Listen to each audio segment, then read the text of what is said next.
So we have already studied that the production has been divided into three phases: increasing returns, diminishing returns and negative returns.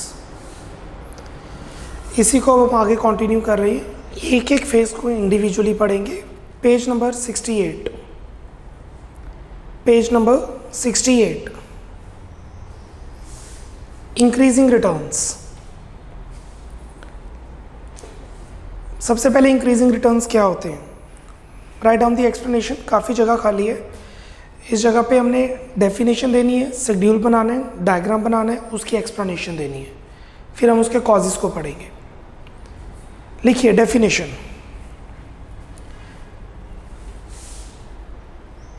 Increasing returns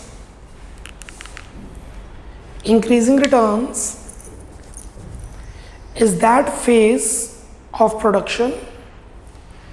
Increasing returns is that phase of production when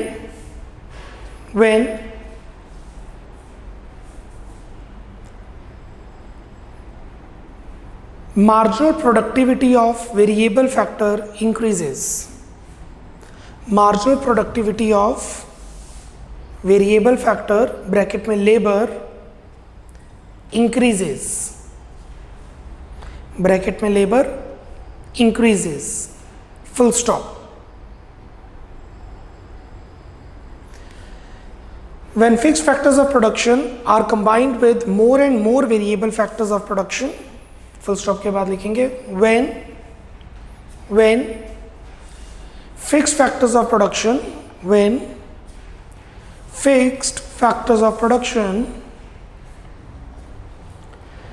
are combined with more and more variable factors of production,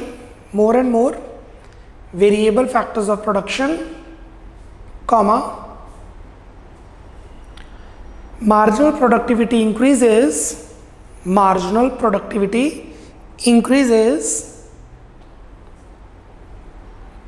and it is known as increasing returns to a factor.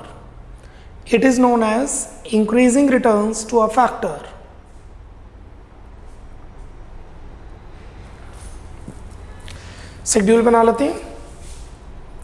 Labour मतलब variable factor 1 2 3 4. MP marginal product. TP बनाने की जरूरत नहीं है, बना सकते हैं but there is no need, so we are not making it.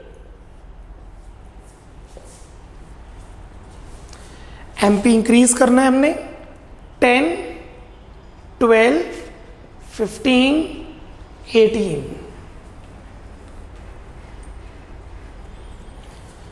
After schedule will make the diagram. क्योंकि सिर्फ MP ड्रॉ कर रहे हैं, MP बनाया तो I am just making MP. You may if you want to TP also. Marginal product. Here we have units of labor, which is variable factor MP. Schedule के बाद diagram बनाइए, then we'll explain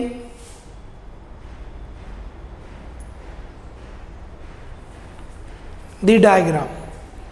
Just one liner, not more than that.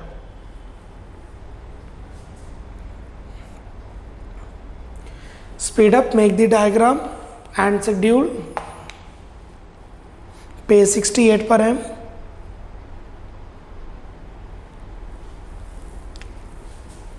Explanation.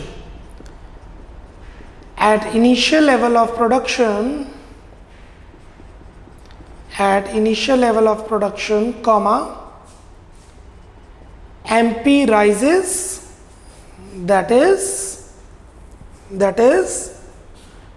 till OL unit of labor till OL unit of labor MP tends to rise. Full stop.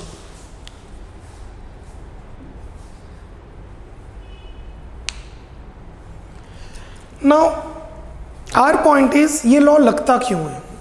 Law means increasing return लगता क्यों है? Starting में आपको इतनी अच्छी production क्यों मिलती है? Increasing returns to a factor occur because of the following factors, underline causes. ये 3 कॉजेज हैं.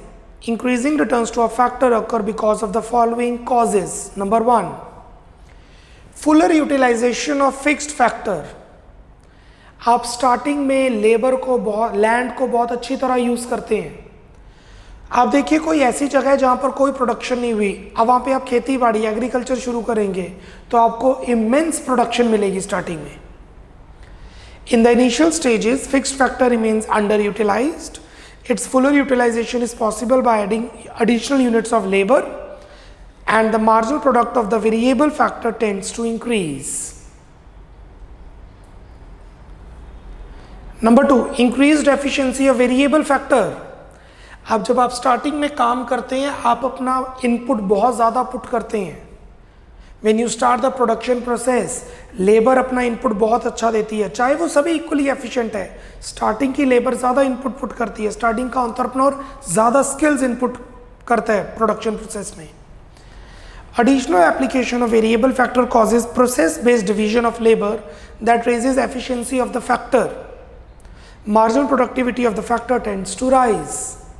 Third, better coordination between the factors. Land और लेबर आपस में मिलके बहुत अच्छा कोऑर्डिनेशन रखते हैं स्टार्टिंग में, बिकॉज लेबर के पास बहुत लैंड है और लैंड के पास बहुत अच्छे लेबर हैं. The coordination is very good. So long as fixed factor remains underutilized, additional application of labor tends to improve. As a result, total output increases at increasing rate. Total production increase करती है increasing rate पे. Total production increase करेगी increasing rate पर. We have not drawn the TP. You may draw if you want to. तो उस case में TP बन जाएगा ऐसे. This is TP. Increasing at increasing rate. Next, diminishing returns. अगर आप ध्यान दें मैंने डिमिनिशिंग रिटर्न से आगे लॉ लिखा है. डिमिनिशिंग रिटर्न से आगे लॉ लिखने का क्या लॉजिक है कि ये लगे ना लगे, ये इंक्रीज कर रहा है शायद स्टेबल हो जाए, बट डिमिनिशिंग रिटर्न मस्ट है. डिमिनिशिंग रिटर्न तो हर प्रोडक्शन प्रोसेस में लगेगा ही लगेगा. That is why it's a law. What is diminishing returns? On page 69, law of diminishing returns. Write down the explanation. पहले explanation लिखिए. When fixed factors of production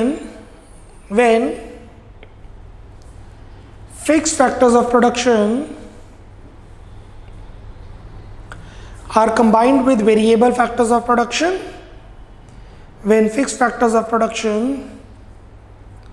are combined with variable factors of production, comma,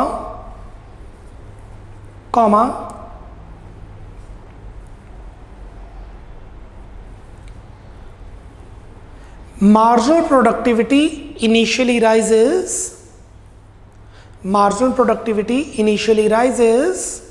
comma, but must finally diminishes,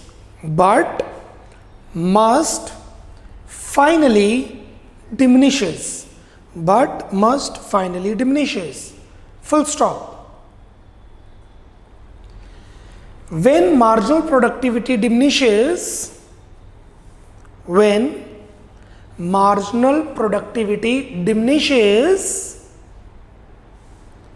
then total product increases at diminishing rate. Total product increases at diminishing rate. Full stop. This phase is known as diminishing returns to a factor. This phase is known as diminishing returns to a factor. Full stop. Full stop.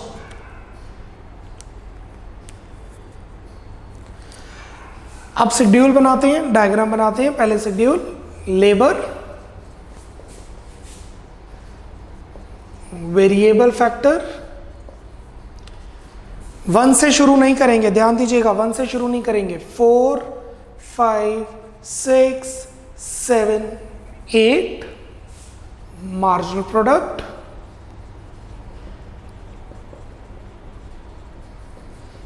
18 कम करना है हमने. 14, 10, 5, 2. 0 पे ले जाते हैं. 0. This is the schedule of diminishing returns. 1 से शुरू नहीं करेंगे, 4 से शुरू करेंगे. टीपी कंप्यूट नहीं कर सकते. टीपी क्यों नहीं कंप्यूट कर सकते? क्योंकि 4 से शुरू किया है. तो टीपी हमें 1 से समेशन चाहिए, तो टीपी कंप्यूट नहीं कर सकते, एमपी लिख दिया हमने. डायग्राम आई होप आप साथ साथ ड्रॉ कर रहे हैं. पेज नंबर 69 पे जगह गिवन है, एक्सप्लेनेशन दे दी है मैंने. शेड्यूल के बाद diagram. Here we have is marginal product,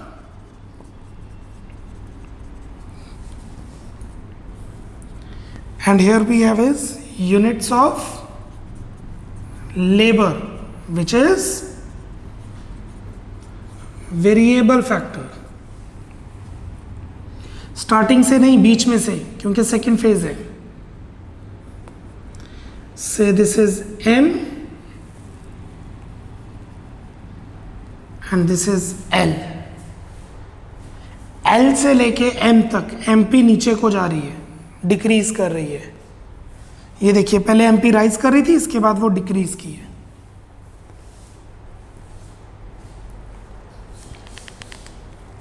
right down the explanation. Diagram की explanation. After OL unit of labour, after OL unit of labor and till OM unit of labor, after OL unit of labor and till OM unit of labor, MP falls. That is, it implies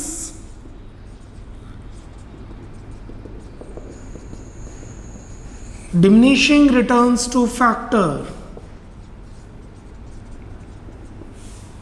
It implies diminishing returns to factor. Full stop. Here TP rises at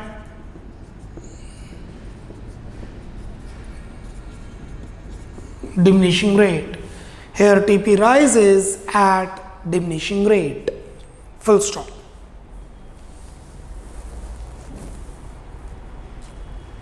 now the point is, ये law लगता ही क्यों है? जो diminishing rate है, diminishing returns है का law है, उसके कॉजेज क्या हैं? What are the causes for that? Diminishing returns to a factor और the law of diminishing returns may be explained in terms of following factors. Underline factors, causes. ये reasons हैं इसके जो हम पढ़ने जा रहे हैं. 1, fixity of the factor. Fixity of the factor means land. एक टाइम के बाद जब आप लैंड को ओवर यूज करेंगे तो लैंड प्रोडक्शन देनी कम करनी शुरू हो जाता है. आप एक ही जगह पे वीट प्रोड्यूस कर ही जाएंगे, कुछ 5-6 साल बाद वीट की प्रोडक्शन उस लैंड में कम होनी शुरू हो जाएगी. It is the principal cause behind the law of diminishing returns. Full stop. As more and more units of variable factor is combined with the fixed factor, the latter gets excessively utilized, leading to decrease in its productivity. 2. Imperfect factor सब्स्टिट्यूबिलिटी।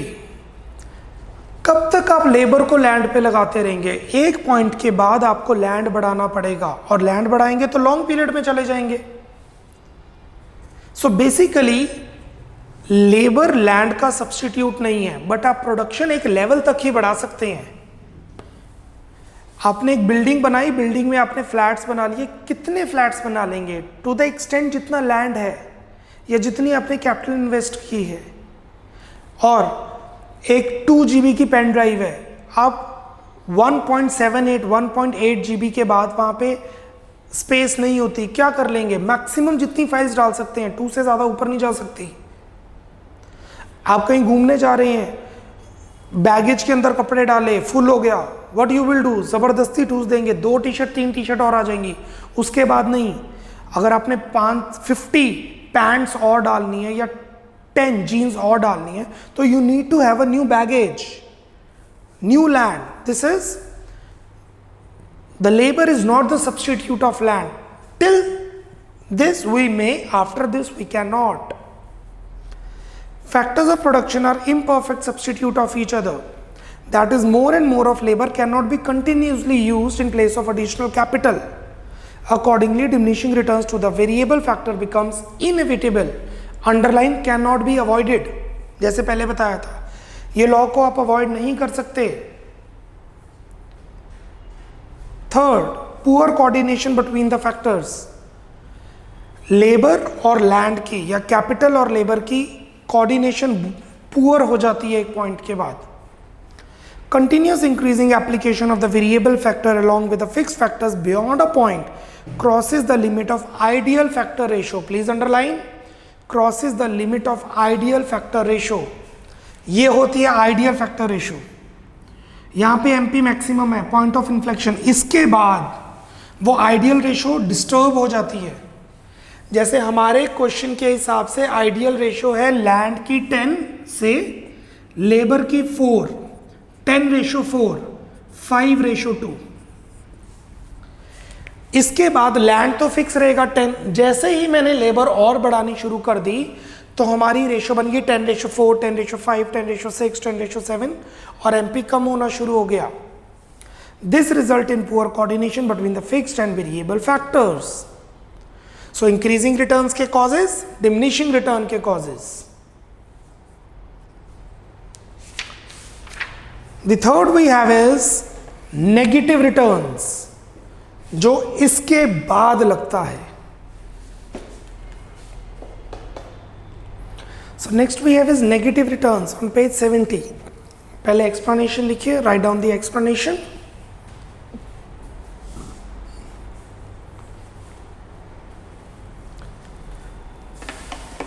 When fixed factors of production are combined with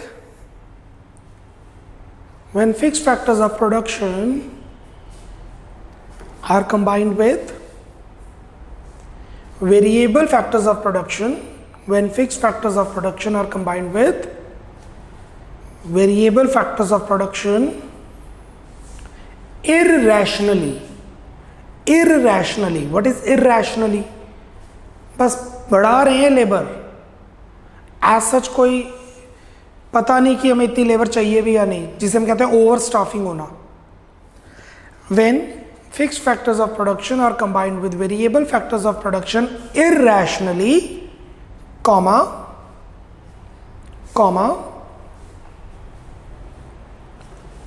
the marginal productivity of variable factor of production, the marginal productivity of variable factor of production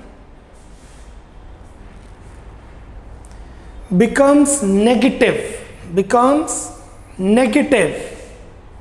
full stop.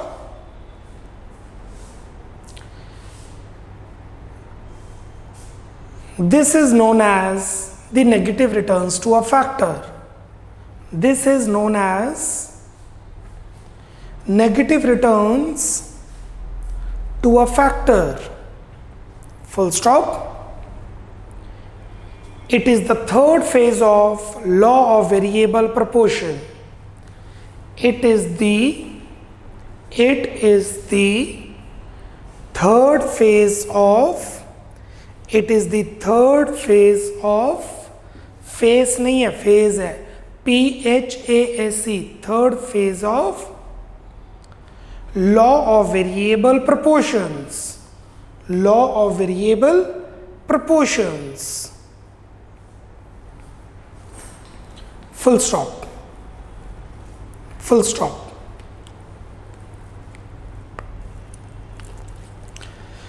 Let's have a look. Let's have a look on the schedule. Labor, which is variable factor, 9, 10, 11.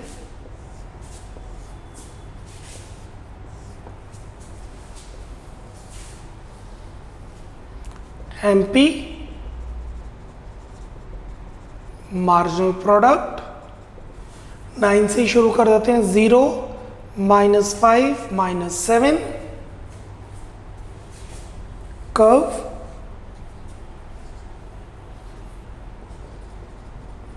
This is marginal product, एक point के बाद negative हो गई, and this is M, units of labor, variable factor.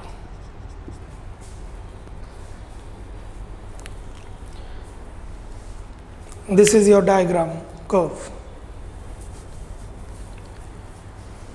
Write down the explanation.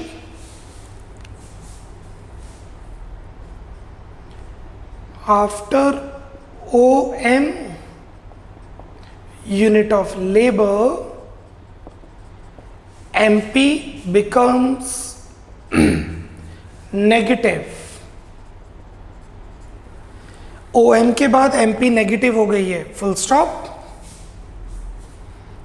Here TP will start falling. इस point के पर TP नीचे की तरफ गिरना शुरू हो जाता है. इस पॉइंट के बाद टीपी नीचे गिरेगा, रहेगा पॉजिटिव बट फॉल करेगा.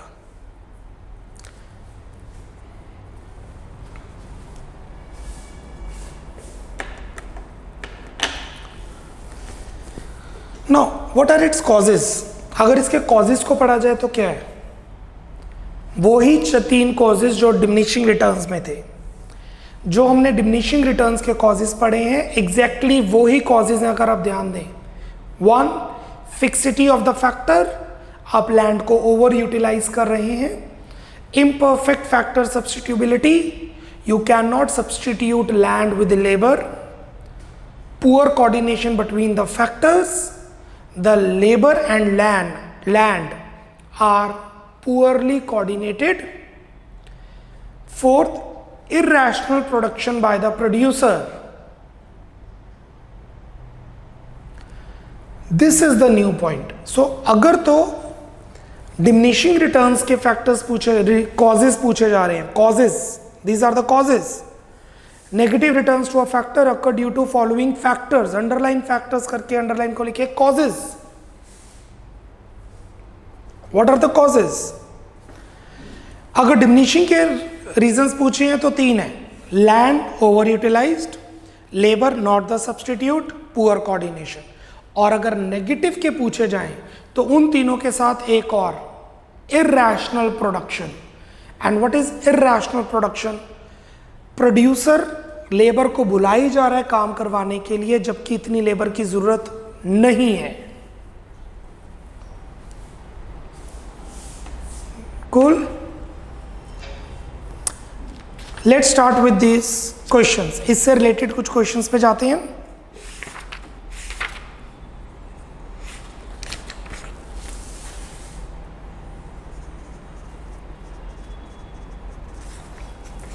Question number 17th. Question number 17th.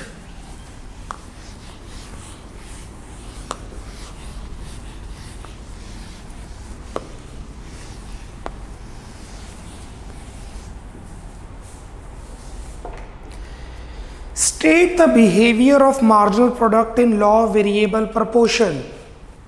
आपको लॉ ऑफ वेरिएबल प्रपोर्शन में एमपी का बिहेव एक्सप्लेन करना है and explain the causes of this behaviour, और फिर आपने उसके कॉजेज को एक्सप्लेन करना है। तो बेसिकली 5 पेजेस का क्वेश्चन है, उसको आपने छोटा करके लिखना है। पहले आप लॉ ऑफ वेरिएबल प्रपोर्शन की डेफिनेशन देंगे। When fixed factors of production like land is combined with the variable factors of production like labor, marginal productivity may initially increase, may stabilize, but must finally diminish.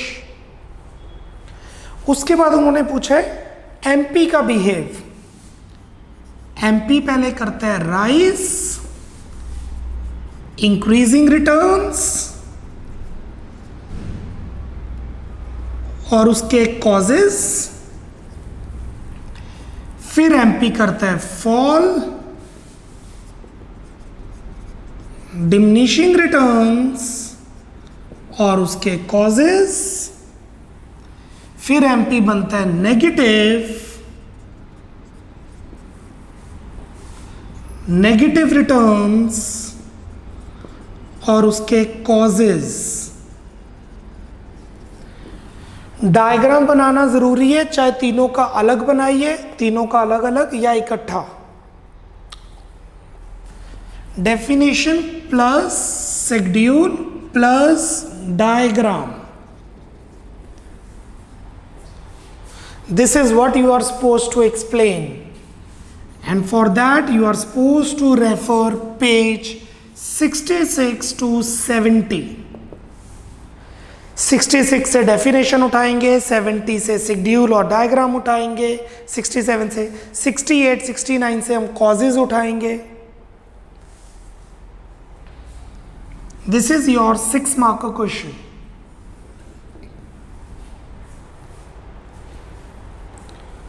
Next question number 18th। Next question number 18th। State the behavior of total product in the law of variable proportions. Explain the causes of this behavior. सबसे पहले मैं चाहता हूं आप 17 और 18 को compare कर लीजिए। प्लीज कंपेयर 17 एंड 18, फिर आपको डिफरेंस पता लगेगा। Please compare 17 with 18।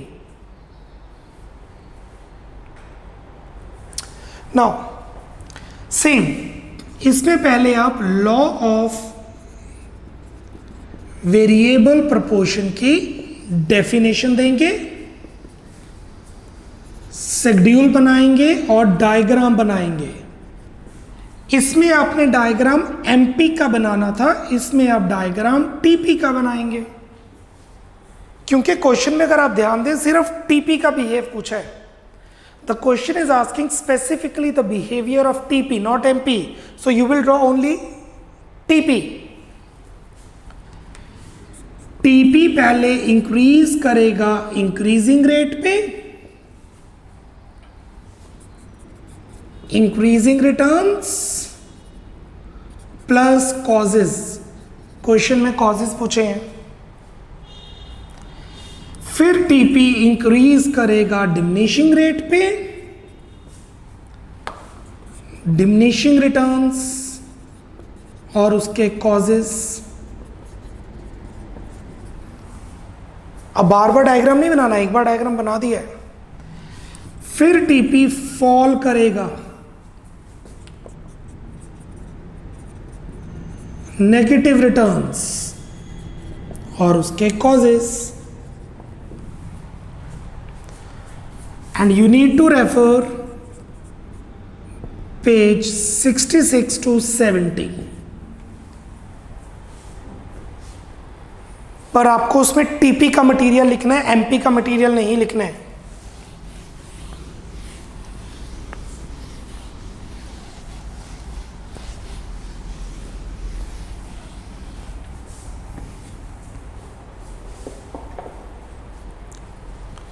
Should we proceed now?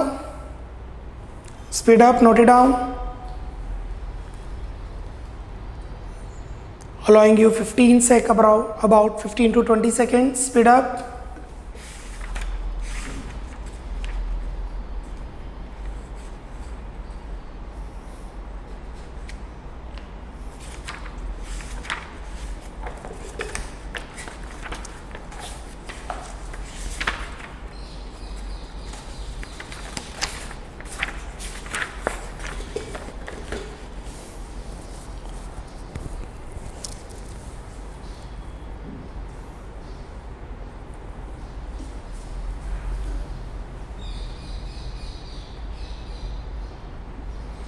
चलिए ना, please open page number 65, page number 65।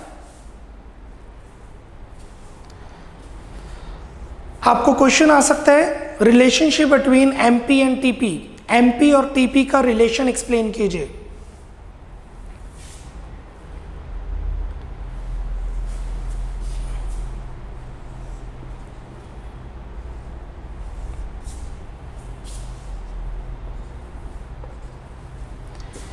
Units of labor, which is variable factor,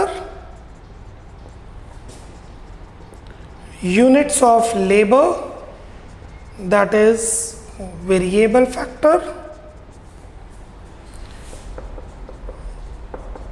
total product, marginal product।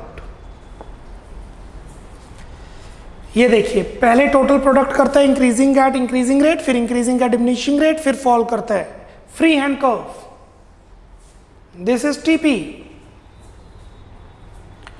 जहां पे ये फिनिश कर रहे हैं here, hair,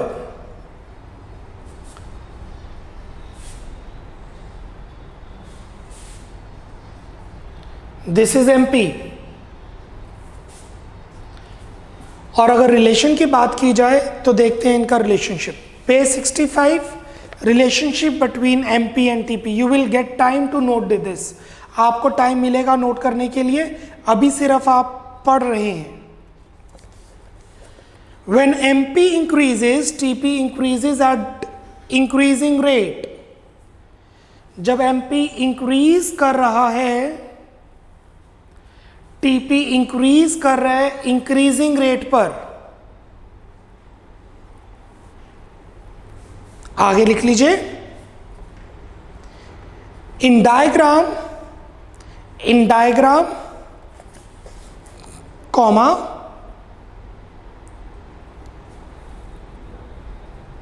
it happens till OL unit of labor। in diagram comma it happens till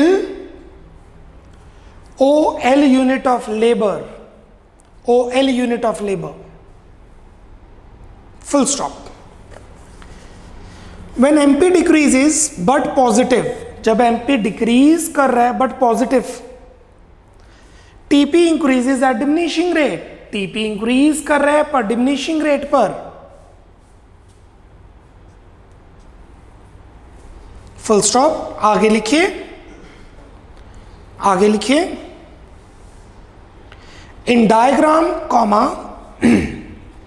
in diagram comma it happens after OL unit of labor until OL1 unit of labor। in diagram comma it happens after OL unit of labor till OL1 unit of labor, full stop। third, when MP is 0, TP is maximum।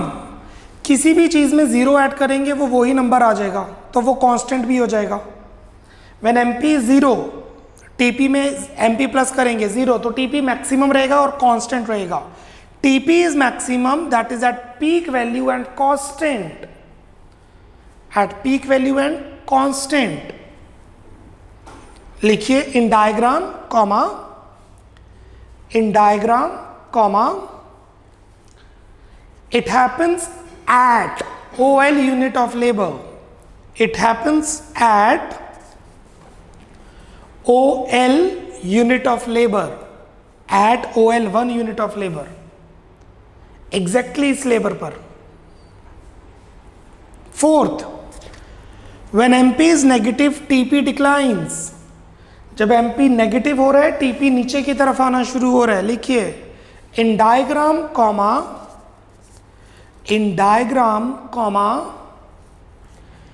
it happens after OL1 unit of labor। in diagram comma it happens in diagram comma it happens after OL1 unit of labor. It happens after OL1 unit of labor. Fifth, MP is equal to TPN minus TPN minus 1 and TP is sigma MP. ये तो फॉर्मूले given हो गए. They both are calculated from each other. MP से आप TP निकाल सकते हैं, TP से आप MP निकाल सकते हैं.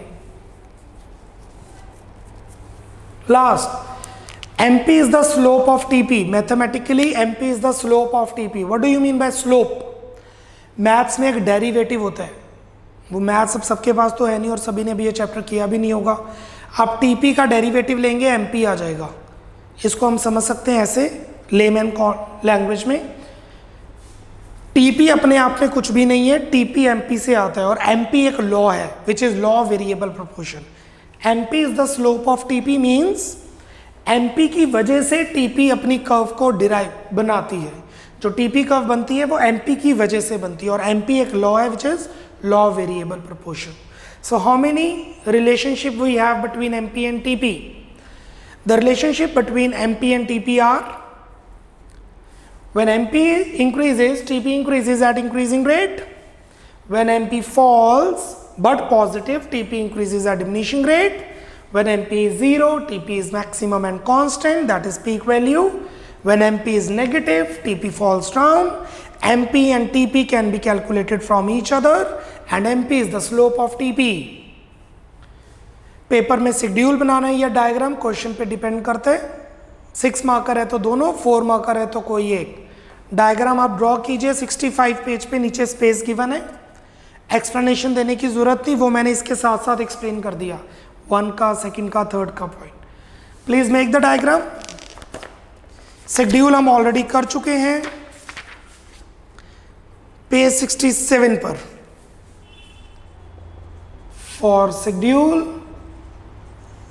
Refer page 67. Please make this diagram. 2 minutes. We are done with this lecture. Please make this diagram.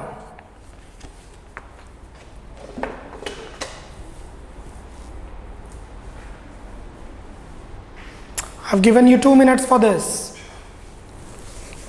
और नीचे लिख लीजिएगा for schedule refer page 67.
Right, we are done with lecture number 3.